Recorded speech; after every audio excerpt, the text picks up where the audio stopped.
you will be in a much better place kapag ka naka-recover kayo, kapag nakabangon kayo mga kapiksi. Ang susunod na destination nyo, no, is better place, better surroundings, better environment, mas magiging better yung sitwasyon nyo after nitong mga problema na pinagdadaanan nyo. So, konting tiis lang, konting hanash lang guys, no, di ba? Sabi nga natin, habang maiksi ang kumot, magtiis mamuluktot, pag mahaba na't malapad, tsaka na magunat-unat. So, kung meron man kayong mga pinagdadaanan sa ngayon, tiis-tiis.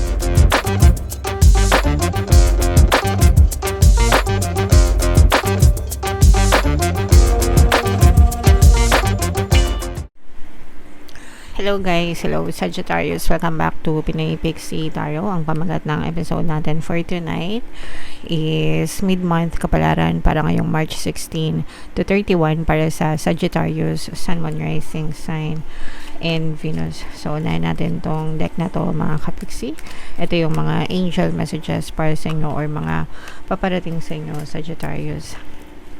Kung ano lang yung makaresonate sa inyo guys, take that message kasi iba-iba kayo ng mensahe guys, okay? Alright. So, eto guys, for some of you, medyo aligaga, balisa yung iba sa inyo. Marami kayong iniisip o kaya naman disorganized, scattered yung thoughts nyo, pakalat-kalat, no? So, yeah, maaaring may gumagambala sa inyo. Mag-meditate kayo guys, mga katulong yung meditation para kumalma yung isip nyo, yung nervous system nyo, at saka maraming benefits ang pag-meditate guys, no? Mentally, emotionally, physically, and even spiritually guys. So, kung di kayo marunong mag-meditate guys, pakinggan nyo yung Tagalog guided meditation natin dito sa channel ko, yung para mawala ang stress and anxiety. So, nandun lang yun sa homepage natin guys. Scroll lang kayo, makikita nyo yung meditation na yun para kumalma yung isip nyo guys. And at naman guys, no, medyo nawawala na yung mga echoserang froglet, mga marites sa paligid nyo mga kapiksi. So, hindi na kayo masyadong tampulan ng mga chismisan guys. Makahinga-hinga na kayo, wala nang mga mata, no, na palaging nakatingin sa inyo, or mga mata na parang yung iba sa inyo kasi guys parang ginajudge kayo, ganyan, ano, mga mapanghusga sa paligid nyo, but eventually guys, no, parang nawala na sila or mawawala na sila sa paligid ng mga kapiksi. Okay? Alright. And ito naman guys, ito yung moving on, no? Nakakawala kayo, nagkakaroon kayo ng freedom. This means freedom guys, no? Emotional freedom, mental freedom, for some, physical freedom, ganyan, whatever. Pero parang nagkakaroon kayo ng kalayaan right now, and you're just enjoying that freedom, mga kapiksi. Okay? Alright, so comment down below guys if nakaresonate kayo dyan mga kapiksi. So ito naman ay sa love, guys, mga love message, more on dark message ng person nyo guys. So kung ano lang yung makaresonate, take that message guys, na kasi iba-iba kayo ng mensahe mga kapiksi. Ayan.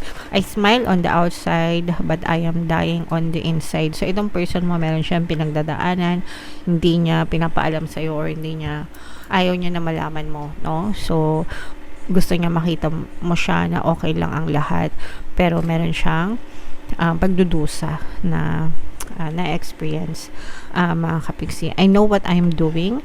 I play dumb to keep you confused. Again, no, sabi ko nga, ayaw niyang malaman mo. So, parang nagsusuot siya ng false mask din, no, pretension, para hindi mo siya mabasa, hindi mo malaman kung ano yung ginagawa niya or pinagdadaanan niya, mga kapiksi. I cannot be vulnerable with you. I rather hide in the darkness before I let you see inside of me. So, ayaw niyang malaman yung mga weakness niya. Ayaw niya na malaman mo yung mga weakness niya, yung kahinaan niya. And ayaw niya na magamit mo yung weakness niya against them, mga kapiksi. Okay?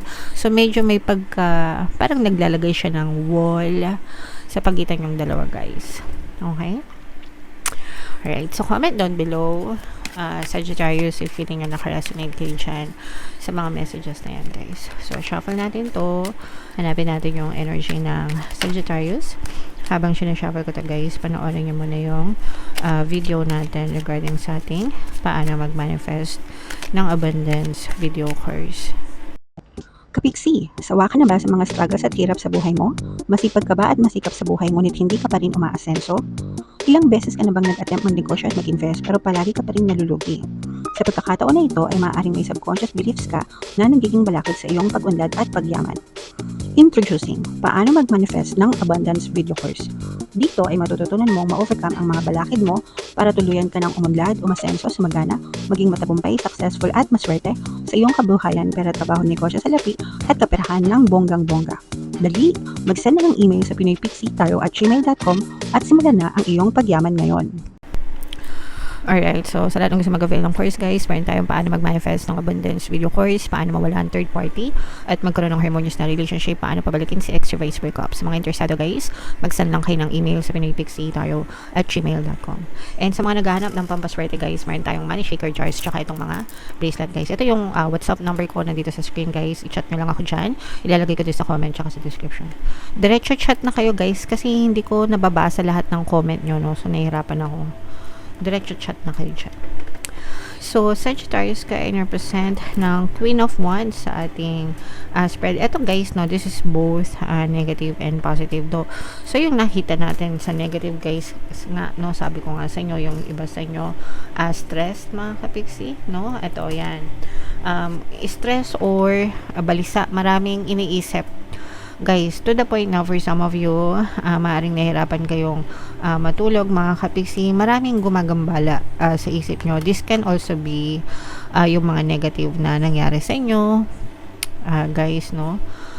Yung mga negative na pinagdadaanan nyo, guys, kaya may tendency kayong mag-overthink, and for some of you, you are really undergoing some kind of emotional pain right now, guys. So, yeah, meron tayong Ho'oponopono, guys, no, dito sa ating channel para mawala ang para sa emotional healing, no, yung Ho'oponopono. So if ever man na naka-resonate kayo, you can listen to that subliminal, guys, para makatulong gumaan ng konti yung inyong pakiramdam, mga kapiksi. Alright, so yan yung nakikita natin sa negative.